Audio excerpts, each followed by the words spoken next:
بالله من الشيطان الرجيم. بسم الله الرحمن الرحيم.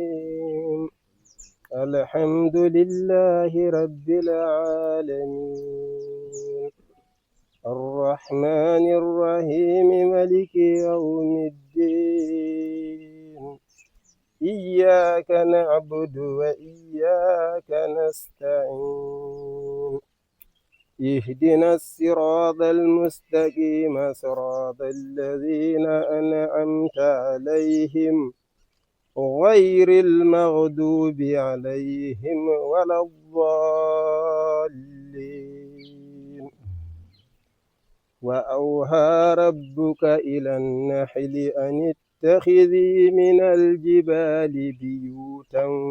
ومن الشجر ومما يعرشون، ثم كلي من كل الثمرات فاسلكي سبل ربك ذللا يخرج من بطونها شفاء فيه ورحمة، إن في ذلك لآية لقوم يتفكرون. بسم الله الرحمن الرحيم. يا أيها الناس إنا خلقناكم من ذكر وأنثى وجعلناكم شعوبا وقبائل لتعارفوا، إن أكرمكم عند الله أتقاكم، إن الله عليم خبير. قالت الأعراب آمنا قل لم تؤمنوا ولكن قولوا أسلمنا ولما يدخل الإيمان في قلوبكم، وإن تطيعوا الله ورسوله لا يلتكم من أعمالكم شيئا، إن الله غفور رحيم. أحسن الله عاقبتنا وأعطاك ما يكفيك، أدام الله انتفاءنا وانتفاءكم بقرآن العظيم. يغفر الله لنا ولكم ولسائر المسلمين أجمعين آمين. صدق الله العظيم. بسم الله الرحمن الرحيم وصلى الله على نبيه الكريم. Monsieur le maire de la commune de Dar el Bakr, Monsieur le commissaire de police de Dar el Bakr,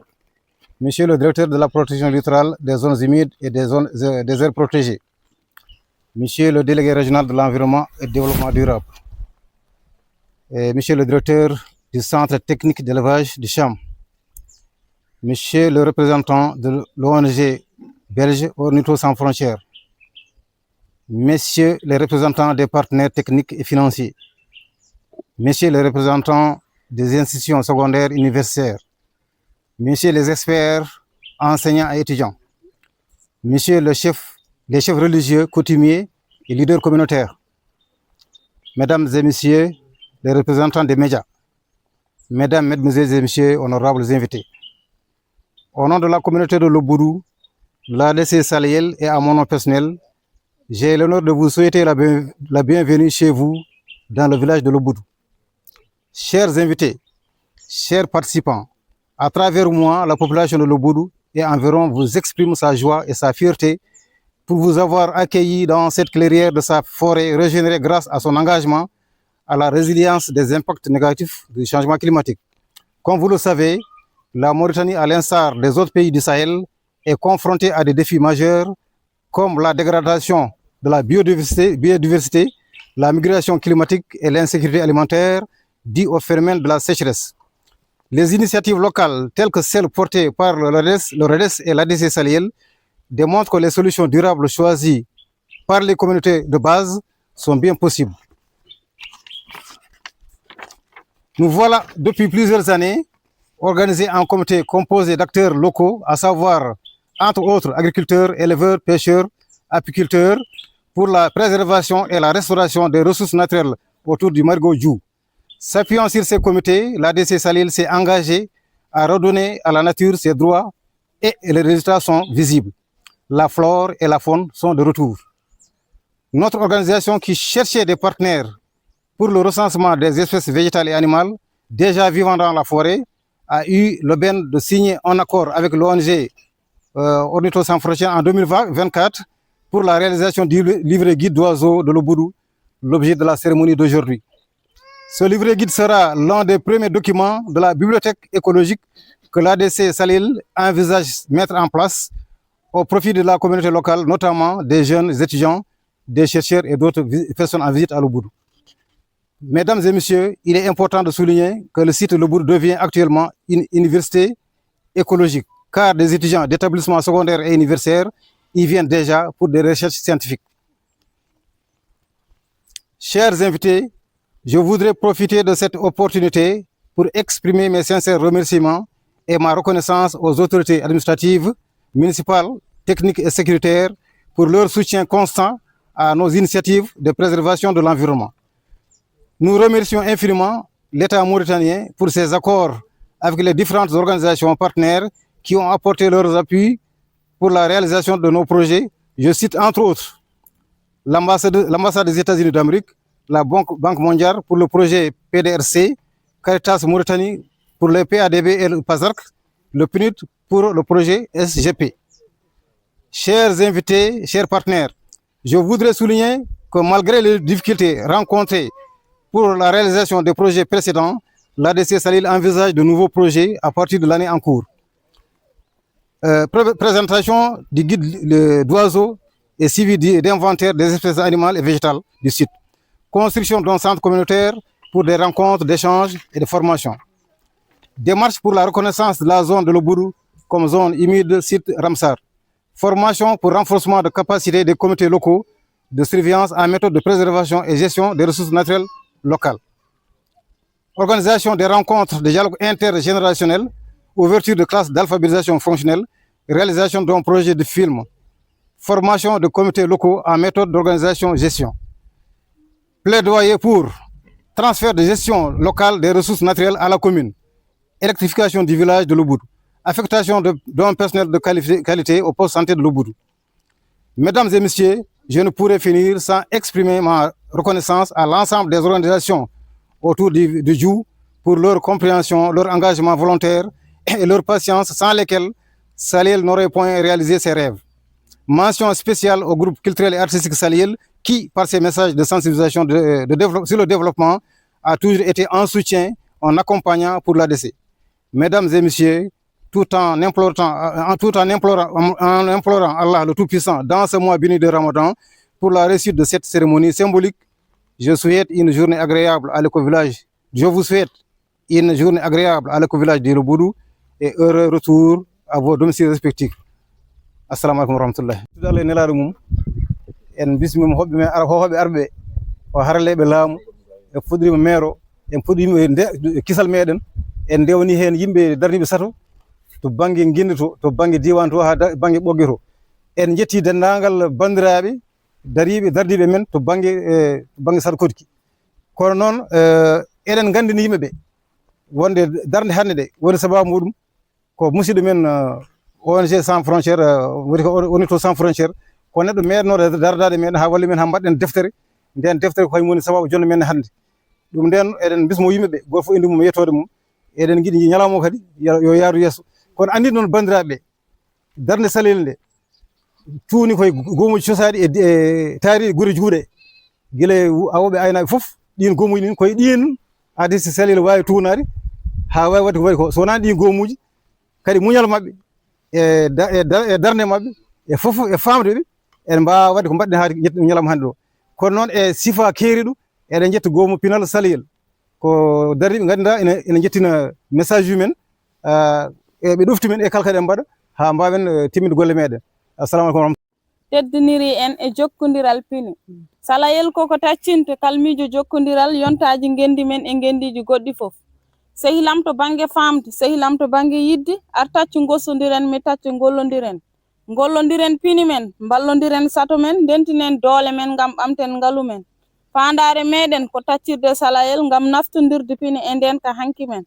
e hey bandam hetomi hoto heño saabu judde ƴewdu yonor kotkitan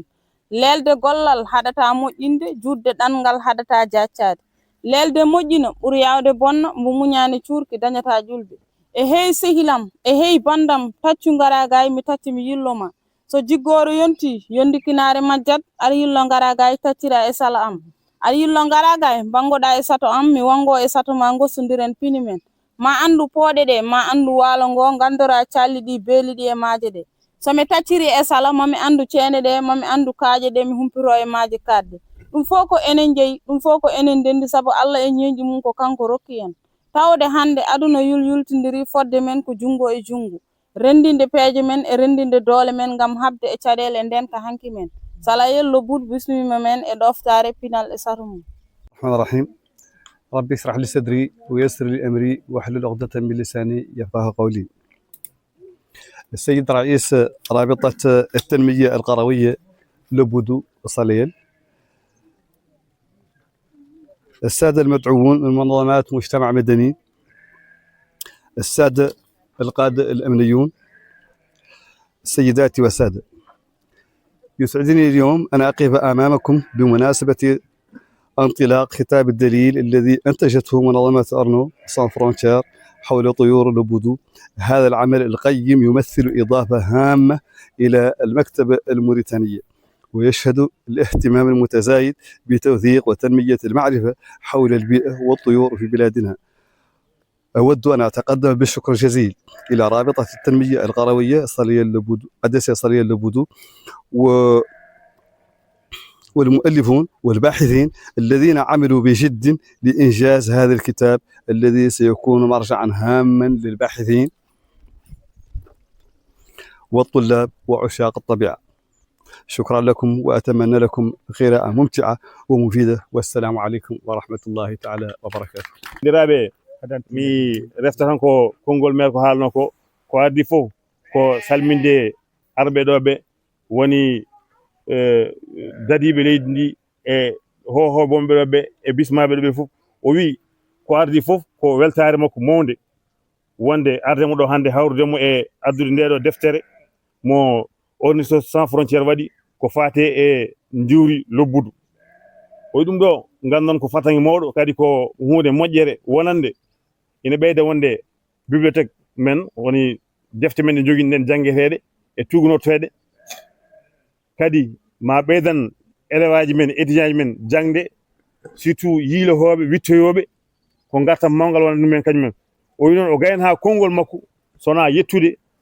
ADC salayel mo lobbudu e winduɓe ɓe wittuɓe ɓe e dariɓe ha deftere nde dariɓe ɓeɗo fof goto fof mo yetta ɗum inde mo yettode mum o wi mon omo ñagano mon jangde jaam. Wassalamu aleykum wa rahmatullahi. Voilà. Mesdames et messieurs, et chacun à vos titres et qualités, je vous remercie de me recevoir. Je suis très ému. Je vous avoue, je suis très ému. Parce que au départ, je suis arrivé avec ma compagne il y a 3 ans dans le village et j'ai découvert ce projet extraordinaire de forêt où, après avoir traversé la Mauritanie assez déserte, on arrive dans un endroit vert où il y a une quantité d'oiseaux impressionnante. Rapidement, avec un ami, Pierre, on s'est dit mais il faut qu'on revienne ici et qu'on donne notre petite pierre à l'édifice, qu'on essaye d'amener un petit quelque chose pour aider à ce projet extraordinaire. Et c'est vrai que finalement, les oiseaux sont un peu caricaturaux. Si on protège les oiseaux, on protège le reste de la nature aussi. Et donc, la petite contribution que nous amenons, c'est effectivement pouvoir former, pouvoir éduquer des gens, des jeunes, à pouvoir reconnaître les oiseaux, à pouvoir être fiers des oiseaux qu'il y a dans la forêt, à pouvoir les reconnaître et finalement les protéger. C'est un travail C'est pas un travail d'écrivain, c'est un travail de photographe qui permet finalement, qui permettra à tous ces jeunes de participer à tout cela. Toutes ces photos sont reprises dans ce petit livre, dans ce petit livret. Donc ce sont toutes les photos des oiseaux que moi j'ai eu l'occasion de voir ici, j'ai eu l'occasion de photographier. Ce n'est pas exhaustif, donc il manque des oiseaux là-dedans, des choses que même hier j'ai vu, je me suis dit j'aurais dû rajouter cet oiseau-là. Mais ça permet quand même déjà d'avoir une bonne idée de ce qui existe. J'ai repris ces oiseaux-là aussi sur une série de posters qui vont pouvoir être mis notamment à l'école pour que de nouveau les gens, les jeunes et les enfants se disent on a tout ça autour de nous, on a plein d'oiseaux qui sont colorés. Alors j'ai mis les noms en français, malheureusement les noms en poulard n'existent pas pour tous les oiseaux, mais ça donne quand même une bonne idée de ce que ça va être. Et je suis très fier de pouvoir offrir ce livre et qu'il puisse être utilisé pour l'éducation dans le village. Alors, mon plus grand rêve, finalement, c'est que les gamins puissent me dire à un certain moment « Mais Henri, tu as oublié des oiseaux. Est-ce que dans la prochaine édition, tu ne pourrais pas rajouter tel ou tel oiseau ?» Mais ça me ferait vraiment très, très plaisir. Et donc, j'ai ramené aussi quelques paires de jumelles en plus qui vont permettre aux gens de pouvoir voir les oiseaux de plus près, parce que c'est compliqué de les voir, de reconnaître quand ils sont dans les cimes des arbres. Et donc j'ai ramené quelques paires de jumelles aussi pour pouvoir continuer ce travail. Monsieur le maire, on calminama, on juurama, on ñaganama Allah moƴƴere, eɗon beltanami liggey baɗaɗo min mbiyetemi ko Jibril Ly, liggotomi ko toyete ministére de l'environnement, woni toppitiɗo saɗa kokki kadi e weeyo yo liggey amen o noon kañum woni sifa, kañum woni kadi ko woɗi amen arde ɗo e towterede oɗo ndeɗo ñalande. Oɗon gandi ko liggey mbaɗon ɗo ko liggey baɗɗo fayidi. Woɗɗum wadde fayidi c'est que gonɗon koye rende, on paami on ndeni eyyi rende nde ni moƴƴi kono famde nde kadi ɓuri kadi wadde fayidi. Eyyi ko waɗa ɗo ho ko hunde moƴƴere, hunde kadi fodde teddinede. Oɗo ndeɗo deftere, ndeɗo tongore mo mbaɗɗon ɗo, on kaali affaire colli. Enen Mauritanie walla enen wonɓe ɗo ɓe tan son ji sondu tan eɗen miija tan ko fellude sondu walla warde, ɗum eɗen miijade. Kono son ƴeewi sondu ko hunde gandanɗa poɗɗo wattorede kadi nde gandanɗa ne heewi fayida. Hewde mum fayida wondi ko ñamata ko ene arte men so tawi en paami nafoore mum e nder rendo. Ay rendo wona tan rendo yimɓe, ko rendo yimɓe e rendo kulil ner kadi kullon fof ko hen jeeya. E ministére de l'environnement noon kañum ene siftora e kitali jowtuɗi activité batteɗe ɗo ɗi fof en watti hen hakkille. Woɗɗum wattude hen hakkille en andi so gonɗon koye wallude ɗum, minen min garta wona men aroɓe ɗo no fewi. So min gari ɗo ko c'est parce que waɗi activité poɗɗo wadde ɗo here min gara min towtere min ƴeew ko mbatton. Kono gonɗon koye wallude amen par ce que onon paami, onon ndeni, onon gone wadde ha gandanɗa duuli mbawa fudde, leɗɗe mbawa fudde, mbawon kadi naftorade ɗum fof. Lekki wona tan a awi a feƴƴi ala, ko a awi aɗa faama nafoore mum, aɗa waɗa kadi nafoore mum kadi wona tan a itti hen hoorema, il faut ko mbadda hen kadi leɗɗe, mbadda hen kadi dammuɗe, mbaɗa hen kadi ɗum fof jeeya koye environnement o. Ewo joni noon mawɗo ministére de l'environnement en salminimon no fewi, en salminimon kadi en yettumon kadi en welti kadi e liggey baɗaɗo, kadi en arti kadi e konngol am wiide inchallah ko ariyata ko ma nannumon e projet ji gandanɗa ministére de l'environnement gonɗe wadde ɗe e duumal garowo so Allah jaaɓi. E ɗum ɗo fof jeeya ko gandanɗa ko nafoore mon, jeeya kadi ko liggey mo mbaɗɗon, par ce que liggey ko onon puɗɗi ɗum. Donc sa fuɗɗima hunde tan moƴƴi weli wallude ko puɗɗi puɗɗiri ɗum hunde donc onon wonko puɗɗi ɗon puɗɗon kadi waɗi nafoore e nde ɗo deftere noon inchallah mamin kutor ɗum mamin caktu ɗum e école aji ɗi ha yimɓe fof ganda wonko waɗa ɗo liggey baɗɗo fayre waɗama ɗo hede comme ça kiram wawa wonde kiram e école aji woɗɗe e wawi kiram moƴƴam par ce que kiram moƴƴam e faade kadi wonɓe diwan heddiɓe inchallah donc on jarama no fewi yo Allah hokku en kadi tawtirede ko wayni newnan men kadi e wawde wadde golle baɗni ha ɓeeɗo tengtude inchallah. لي الشرف لأني اليوم نمثل باسم المندوب الجهوي للبيئة والتنمية المستدامة لمستوى ولاية البراكنة. عني نمثل المندوبية هذا الاجتماع الهام. رانا من خلاله شاكرين باسم المندوبية شاكرين سكان لبودو والفاعلين كاملين في المبادرة المهمة وثمنوها به اللي قرية نموذج نحن نعتبروها نموذج في الولاية لحماية البيئة وبالتالي التعاون مع جميع الفاعلين في ذا المجال معناها علينا قرية نموذج بالتالي ذا القائمين به نحن شاكرينهم عليه به اللي مهم وإن شاء الله القرى كاملة تحذو حذوهم بها اللي حماية البيئة الإنسان جزء من هذه البيئة وبالتالي حمايتها هو حماية وجوده بين اللي نحن لما نخلق بيئة نقدو نسكنوا فيها نعود ما أحلانا هذا الصدر وهذا الطيور وهذه الكائنات الحية الموجودة وحلانا هذا النظام البيئي المتميز ما نقدو نسكنوا وبالتالي تعود منطقتنا طاردة لا قدر الله. غير كما قال الشيخ القرية في البداية لأن موريتان ضمن المناطق اللي ياسر من مساحتنا ضمن المناطق الصحراوية وبالتالي معناها لأن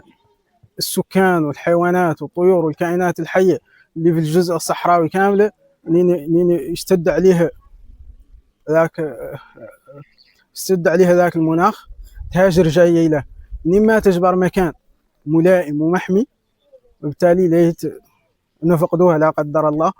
وبالتالي هاي المبادرة مهمة لوطننا كامل مهمة لولايتنا ومهمة للوطن كامل ومهمة كذلك للعالم كامل به البيئة يتعدى مفعوله يتعدى يعود عالمي وبالتالي شاكركم مرة أخرى ونحن كيف ما قال المدير أنهم قائمين بذاك الدور نحن أيضا على مستوى الولاية قائمين الملفات كلها الملفات لين سهلوا كل الملفات إياك تعتمد لبودو كمنطقة رطبة وبالتالي ما لنا لين على الوجود وبالتالي شاكرينكم حتى وراجين إن شاء الله عن هذه الفكرة وهذا النموذج أنه يوصل لباقي المناطق وباقي القرى يا كلها تحمي منطقتها وبالتالي تستفاد من الطبيعة والمنتجات اللي أتها الطبيعة. بالتالي هذا النظام البيئي كما قال المدير النظام البيئي كامل متكامل والله سبحانه وتعالى ما خلق منه شيء عبثا بالتالي أي إضرار بنوعية منه له يتم خلل في النظام البيئي وبالتالي يجب أن نحافظ عليه. وشاكركم مرة أخرى وشاكر الحضور كاملين لوجودهم وبالتالي سفرهم أنا السفرينين وصمهم بالتالي شاكر الجميع شكرا لكم كاملين. Donc je me présente, donc je suis un enseignant-chercheur de la faculté des sciences et techniques, professeur. J'enseigne là-bas l'ornithologie, mais aussi l'écologie animale et comportementale, mais aussi donc l'écotoxicologie. Je suis intéressé de tout ce qui est écosystème, mais surtout le fonctionnement de l'écosystème. Moi, j'ai visité donc cette forêt pour la première fois en 2016. J'étais vraiment étonné par le nombre des oiseaux, mais non seulement le nombre des oiseaux, c'est plutôt la diversité. Parce que seulement en 2 heures de temps ou 3 heures de temps, j'ai observé plus de 70 espèces. Parce que je me concentre surtout sur le fonctionnement de l'écosystème. J'ai posé la question, qu'est-ce qu'ils font ces oiseaux ici? Est-ce que ce sont des touristes? ou d'autres choses. Oui, bien sûr, on sait que les oiseaux cherchent toujours la nourriture, la reproduction et l'abri. Et si nous avons cette diversité-là, c'est-à-dire qu'ils trouvent, donc que ces espèces trouvent la nourriture, et aussi pour certaines espèces résistantes, ils trouvent aussi un lieu pour la reproduction, et on ne peut pas oublier l'abri. Et l'abri, c'est-à-dire que cette région bien, donc c'est conservé, donc, et elle a besoin bien sûr d'être conservée de plus. Donc, je vais bien sûr remercier tous les l'autorité, bien sûr, soit régionale ou nationale, pour bien sûr toute l'importance donc de cette région. Et donc, je veux aussi donc parler de l'importance de la relation de l'université de Nouakchott, surtout faculté des sciences et techniques, donc cette collaboration de l'université de Nouakchott avec ces les communautés que nous à l'université de Nouakchott, donc on donne la formation, l'expertise, et aussi on ne peut pas oublier l'encadrement, et donc à travers ces liaisons, moi j'ai pu bien sûr d'arriver à revisiter la vie à travers donc une étudiante. Je peux bien sûr dire le nom, c'est Ramatoullah Si, donc qui a vraiment fait un inventaire sur les invertébrés dans la région, et on va essayer bien sûr d'interpréter un peu la relation entre les variations saisonnières de ces invertébrés et aussi les variations des saisonnières des diversités donc ornithologiques des oiseaux dans la région. Ça peut bien sûr éclairer c'est quoi le fonctionnement de l'écosystème. C'est quoi le fonctionnement de l'écosystème? C'est toujours les interactions, donc des interactions donc intraspécifiques et spécifiques, surtout la prédation et ce qu'on appelle la relation proie-prédateur. Mais on ne peut pas oublier d'autres, bien sûr, d'autres relations, surtout les relations neutrophiques. Les oiseaux se trouvent dans tous les niveaux de la chaîne alimentaire du réseau alimentaire, si on veut dire donc plus. Donc c'est vraiment, nous avons des espèces ici qui sont des espèces herbivores, granivores, donc des espèces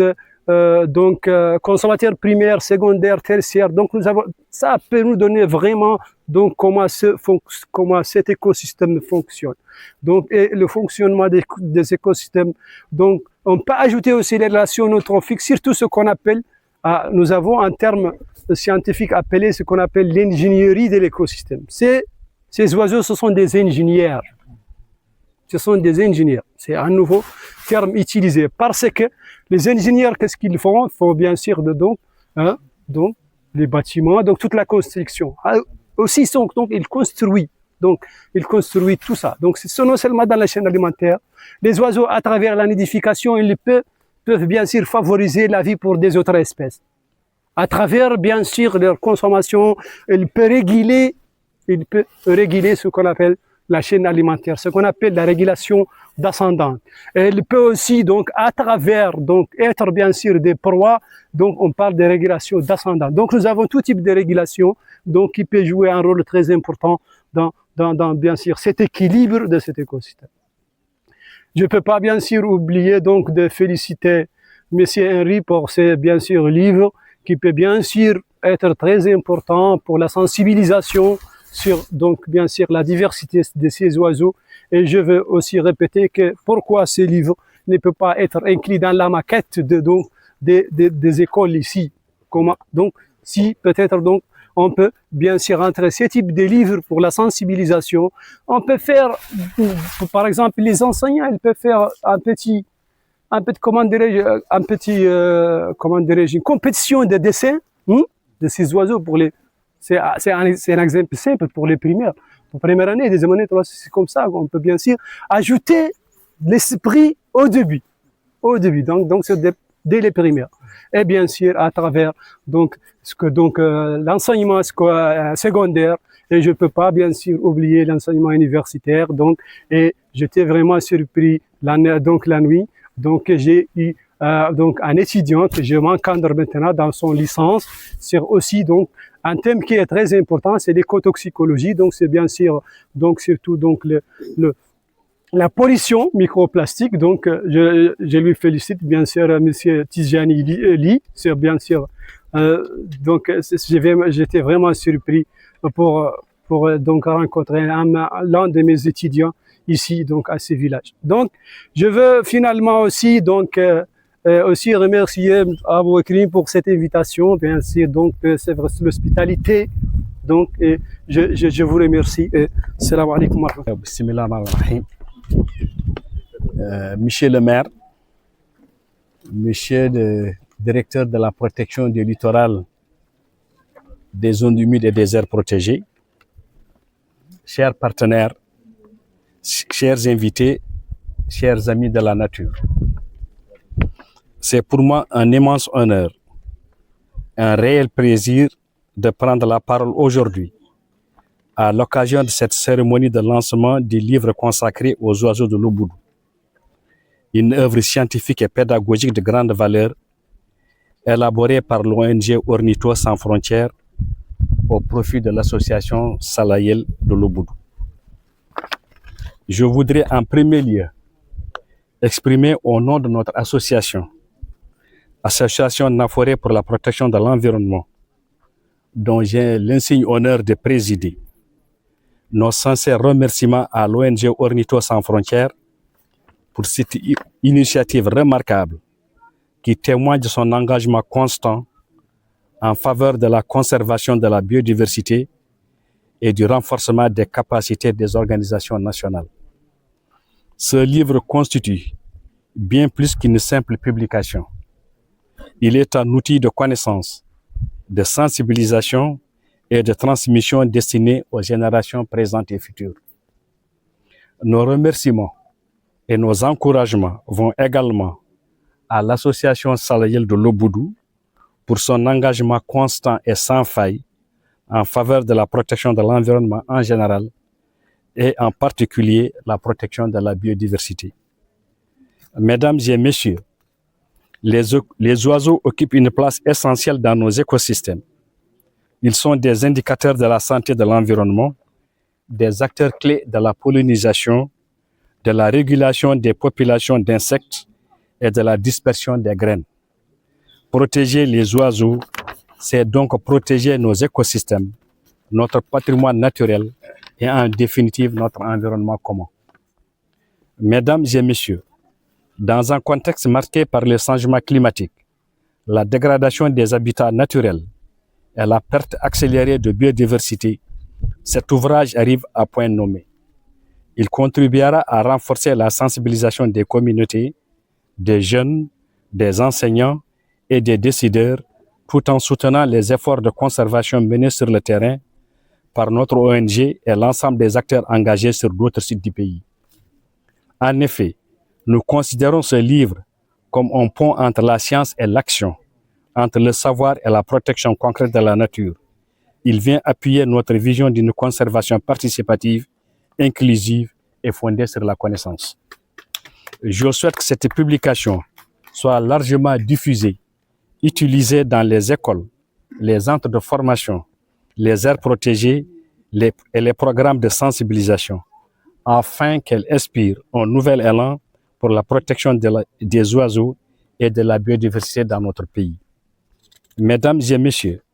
permettez-moi pour conclure de nous renouveler nos remerciements à l'ONG Ornithos Sans Frontières, à l'association Salayel de l'Oboudou, à l'ensemble des partenaires techniques et financiers, ainsi qu'à toutes les personnes ayant contribué à l'élaboration de cet ouvrage. Ensemble, continuons à œuvrer pour un environnement sain, une biodiversité protégée et un avenir durable pour nos enfants. Donc, ko adi fof ko salminde bandiraɓe ɓe, min mbiyetemi ko Amadou Diamba,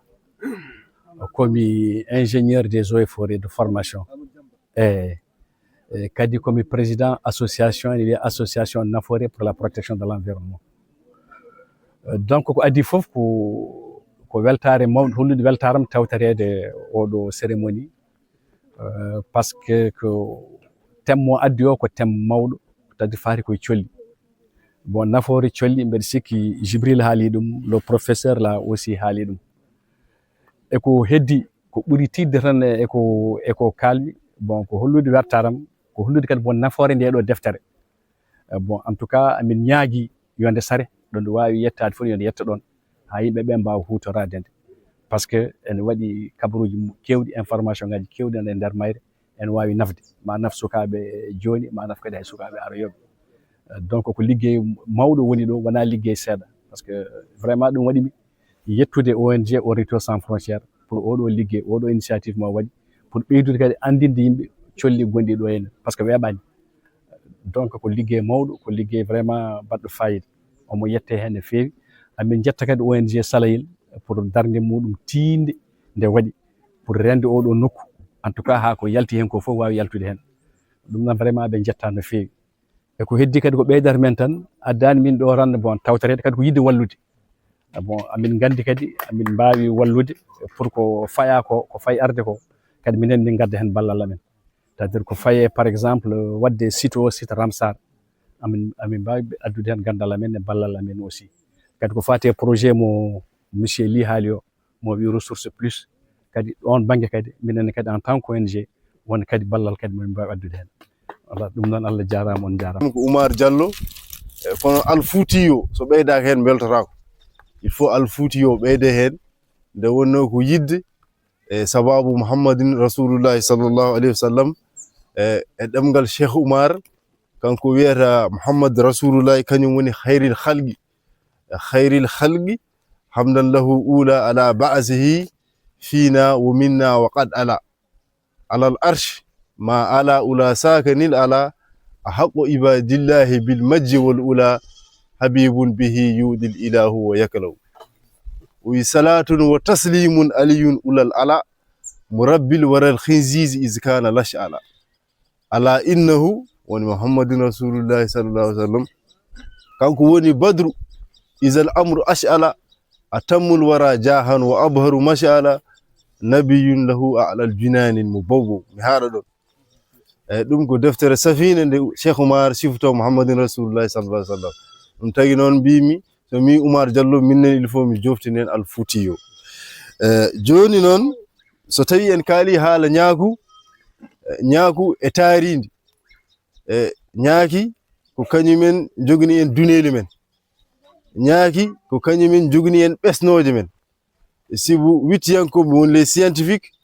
ɓe mbi ñaaku so natti wurde aduna he enen kam mbawaten wurde tan ko duuɓi nayi caggal mum sibu ñaaku so wurayni duneli ɗi godata te eɗen gandi won jokkodiral kewgal gongal e ko ñamaten ko e duneli ɗi e weeyo ngo sibu ñaaku ko kañum waɗata la pollinisation enen mbiyata lekki ndewi walla lekki ngori kono ala ko piini ndi ñaaku ko kañum yahata e leɗɗe ko kañum yahata e ɓesnoje itta piini ndewi rennene ɗum e piini ngori avec précision à 80%. donc fitti ñaaki wona hunde fonde welsindede nde wonno hay Allah son ƴeewi hande puɗɗori ɗen ko almudal Qur'an o yehi kono o fuɗɗiri ñalawmo ko suratul nahli nde o fuɗɗi e haala makko o wi ko wa awha rabbuka ila nahli an ittakhidhi min aljibali buyutan wa min alshajari wa mimma ya'rithun thumma kuli min kulli thamarati fa asluki subula rabbiki zulula yakhruju min butuniha sharabun mukhtalifun alwanuhu fihi shifa'un linnas kon Allah wi ko inna fi zalika la ayatan li qaumin yatafakkaruna en ɓeyda hen eyyi ɗum ko wonande Allah haadara ko yimɓe miijoroɓe e yimɓe faamoɓe mi firta ɗum pulaar ha leera ñañ Allah haali Qur'an o wi o hokki ƴetti suura no wori no hokki ɗum ñaaku o winda ko an jeyi wiyete ko suratul nahl ko suura 16 so tawi ko noon de Allah wi ñaaku mi tagima ya waɗ hoɗorde ma e leɗɗe ya waɗ hoɗorde ma e tuuɗe ceene ya waɗ hoɗorde ma e to yimɓe ɓe koye men mbaɗi koɗor ɗumen o wi yalta e reedu ma ndiyam belɗam ɗam goobuji ceertuɗi o wi ɗam ɗon ndiyam ena safra kala rafi wonande ɓen miijoroɓe ɓen faamo ko ɗum Allah haali Qur'an ewa ɗum noon so tawi ñaagu haalama ko min haala so tawi ñaagu haalama ko enen fof kaala so tawi ñaagu haalama ko développement haala ɗum noon Allah waɗi gonmi hen ha bindumi hen defte mi yeehi ma won 12 leydi e Afrique de l'Ouest tawi nayi kam toon ko waɗoyde witto ko faati e nehgol ñaaki e holno nehgol ñaaki ɓamtirte e ɗo e leydi Mauritanie mais e Afrique de l'Ouest e leydi men Sénégal sibi waɗi wittoji kewɗi e leydi Sénégal Allah waɗi nde mbaɗmi wittoji nde gaynumi mbimo yi witto yonata tan e wiide mi witti nde wonno neɗɗo o ko joho en garani ɗo tan ñibde ɗo en garɗen ɗo tan ko woni missioŋaji ɗi Allah rewni e men ken waɗoɓe ɗin ken yohoɓe ɗum noon ko bindol reeni gandal mbiɗen noon wadde yen bindu giɗimi windude ko nde ɗo deftere wiitede e l'école des abeilles e Pulaar woni duɗal ñaaki ndekene ñaaki wonko janginta en sibu nelaɗo sallallahu alayhi wa sallam o meeɗi on wonde sahabaɓe makko o wi sahabaɓe yo mbano ñaaki mbayni e mbi an Muhammad ñaaku no wayi ñaadini sa wi yomin mbano mbayni mari ɗum hulɓinaki e kono noon nde wonno jiyaɓe Allah ɓe wonkoɓe kaalata so tawi ɓe pirtanani yimɓe waɓe amen ɓe ni paamata joni noon o wiɓe so tawi mi wimon noon ko yidde wiide yon jogo jikkuji moƴƴi sibu ñaaki jogii ko jikkuji moƴƴi eyyi ɗiɗon jikkuji moƴƴi ɗi wonko Allah longini kam bindum hen nanɗo ma won jikkuji capanɗe e ko fayi ɗi ñaako waɗata ɗi enen koye men eɗen mbawi ɗum hutorade mi wiyani neɗɗo yo wontu ñaako ala kono wonko noon no ñaako wayi won juɓɓudi ndi Allah waɗi e nde ɗo tagore nde enen koye men wiyoɓe ken yimɓe enen wiyoɓe ko enen ɓuuri ƴoƴje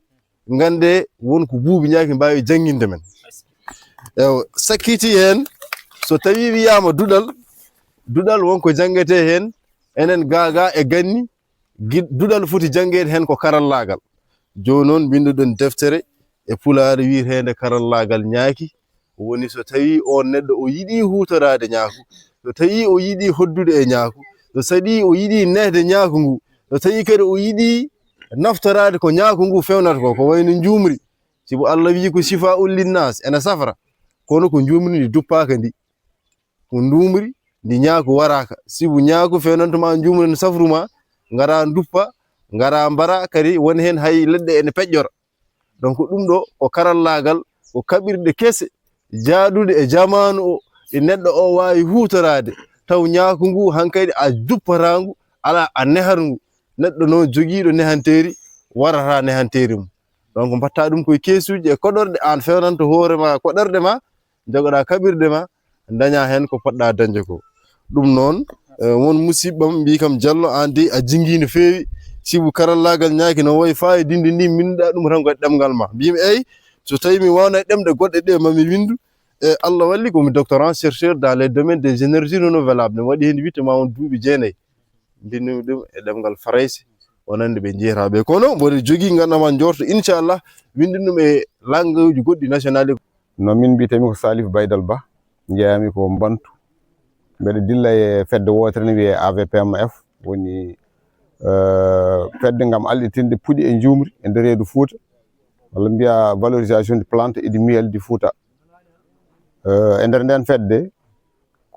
koye nder ɗin ɗon sababuji wanno ko leɗɗe min baddanno min tawi noon ndeke nder leɗɗe ne waɗa ko hoddata hen nden noon ñaaki ɗi peeñani amen hen kadi hande ɗum wonti saldu e nder golle fedde nde koye nder hen rewi kadi ha gandinoɓe musidɗo Oumar Diallo oɗo mataw kanko ko étudiant ko dow umri o fayi less minne komi gaynako less umri mi paami dow mataw min ɗeɓi hawrude ɗo hakkude ɗo hande o mi wawa haalde ko haalata ko sabu ne towrimi kono won kadi ɗo ganduɗa ɗo kadi min kawri ɗon Allah waɗi kadi ceernam kadi woni ceerno makko woni Mamadou Ly hande ko kañum woni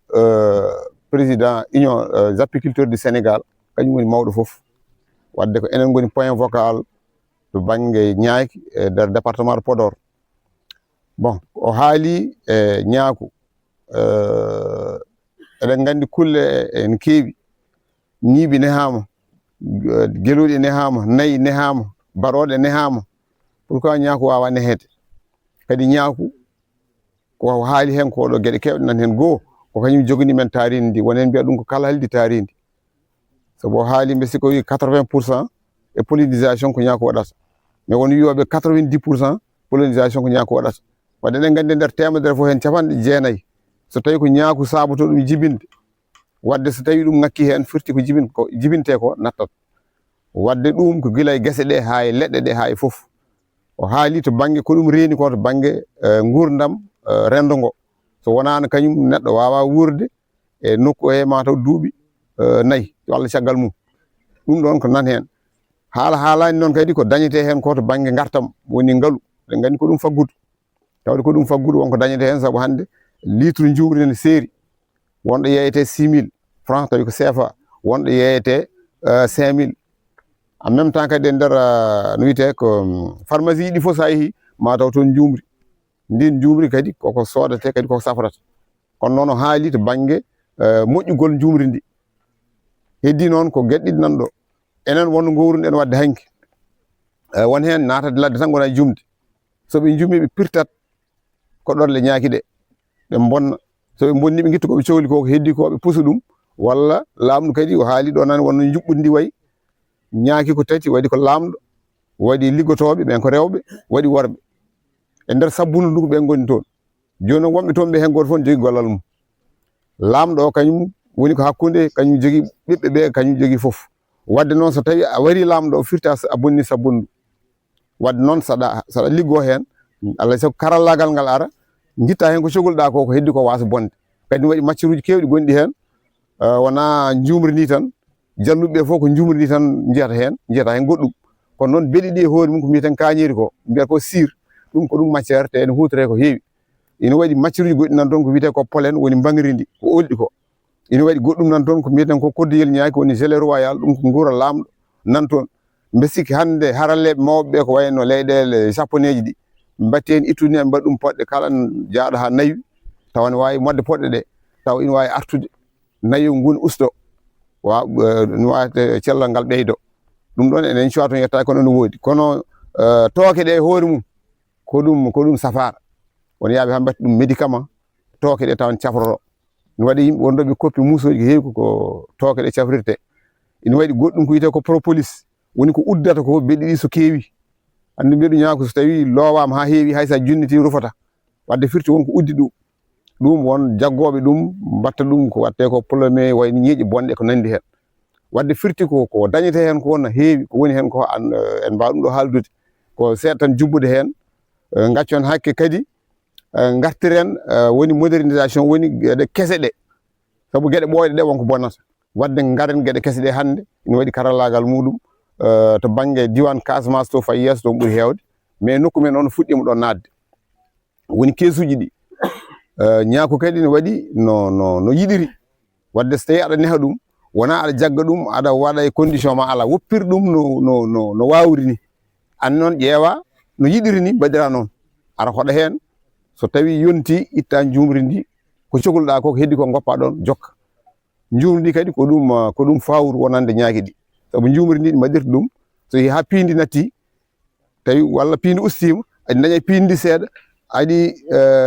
daña jumri ndi seeɗa wadde so yeehi ha hedde ndungu so tawi piindi natti koye jumri ndi ɗi guurata so yeehi ha ndungu silti ɗi puɗɗito kadi wonde liggade kono noon tawi ka nehowo saabu sa ari joni ñaaki waaji goto noon kam wi wawa wonde ñaako ne wawi wowde neɗɗo homno jawdi ma wowruma ni saabu saɗa wonda e majji henduma ɗi gowata sa are majji ɗi lawatako kono so tawi koɗo naati ɗon tan ɗi keewi ko tampinde ɗum wadde noon henduma ndu par ce que so tawi enen sen batti ɗum e koye men so tawi guesa ma yeehi ha mufti fuɗɗima wadde gawri aɗa hiwa a yiiɗa yiide sondude diwa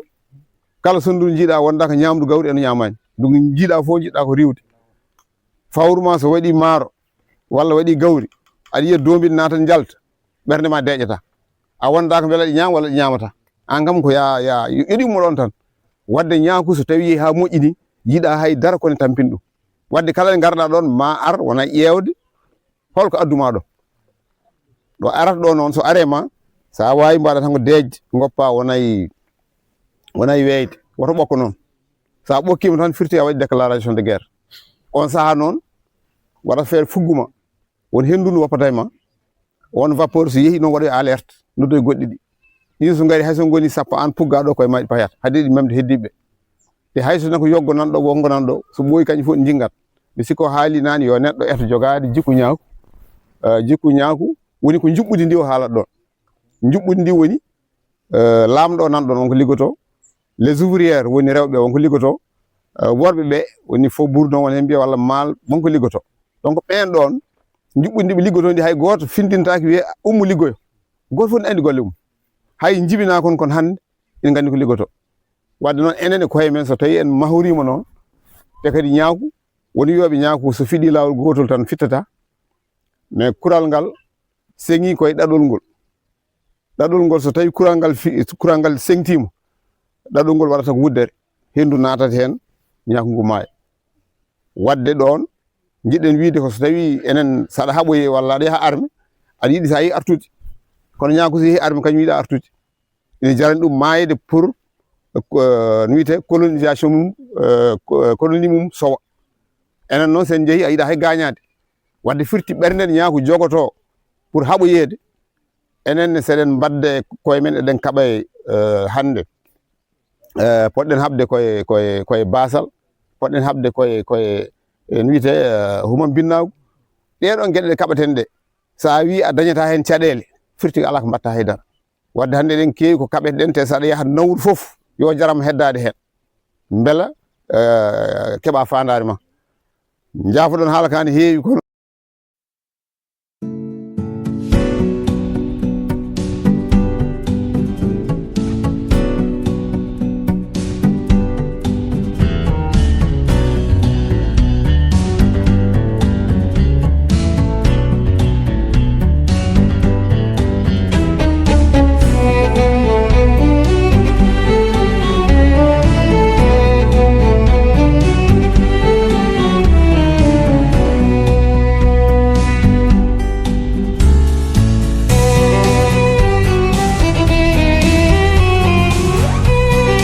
jeeya koye mawɓe darnoɓe ɗo en, oɗon gandi onon fof oɗon gandi to banggue coopérative rewɓe e worɓe fof, guila guese ɗe kettaɗo hedde 72 en ko kanko woni pompiste, ko wona tan pompiste, omone ko irrigateur, ko gardien, ko fof, hay mbuɗo o ɗaminaki hen. Kadi oɗon gandi ɗo kala ciirol gongol ɗo e rendo ngo, rewɓe sukaɓe fof ko duso ɗumen ha to jama to, so tawi wiyama jama wonko sohli kanko addo waɗi hen ɓuuɗu makko, o wani wona kanko ni. To banggue sukaɓe men guila e pinal ha coftal ɓalli, o yaadata mum ha guuri, hay ko nayi ko o yaada mum ha Sinthiane Jama, ha Darde Bakka, kala mbawi yaade o yaada mum, o wiya cuule wofira kañum tan goto yaha, haydara o haalata kono o yaadata mabɓe. O 12 men ha ma duuɓi tati ɓe walla nayyi ɓennuɗo, o min mi natti e wawde hankkadi, kono rendo ko haade jarama ene jaɓi ɗaccude mo noon haw kanko e makko wi hankkadi mi natti wawde. Ɗum ndeno enen mbawɗo yejjidde kadi en sene jogui ko ɓuri ɗum tan mbaɗnen mo enen ADC Salel. Donc eɗen mbaɗa ko mbatten ko ɗum ko mataw ko mande tan,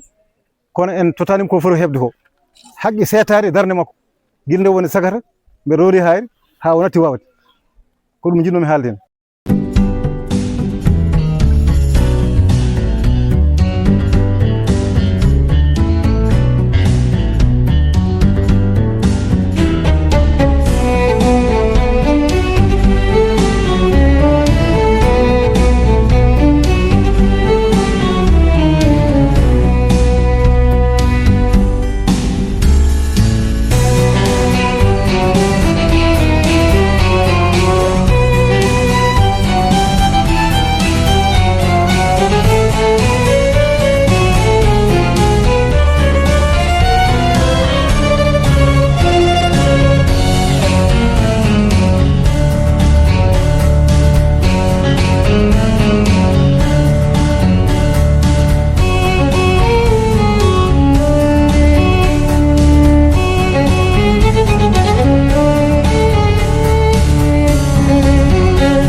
kanko e kaw Sambo darino to banggue comité o, kamɓe ɗiɗi gornoɓe hen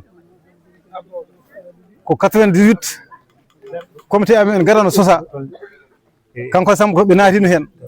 e wiye Djiby Seck yalla ɗum no yaafo ɗum, on woni gardiɗo, kono banggue mawɓe kamɓe ɗiɗo keddi hen. Sambo natti hattande woppi, kono kanko ha joni mo jokki, te onon fof ɗon cetti, kanko ɓuuri wawde rende dundu ndu, ɗum ne kankone eɗen teddinira mbo e ñalawma o.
mo batten hakkillaji men enden ɗo ko konngol monsieur le maire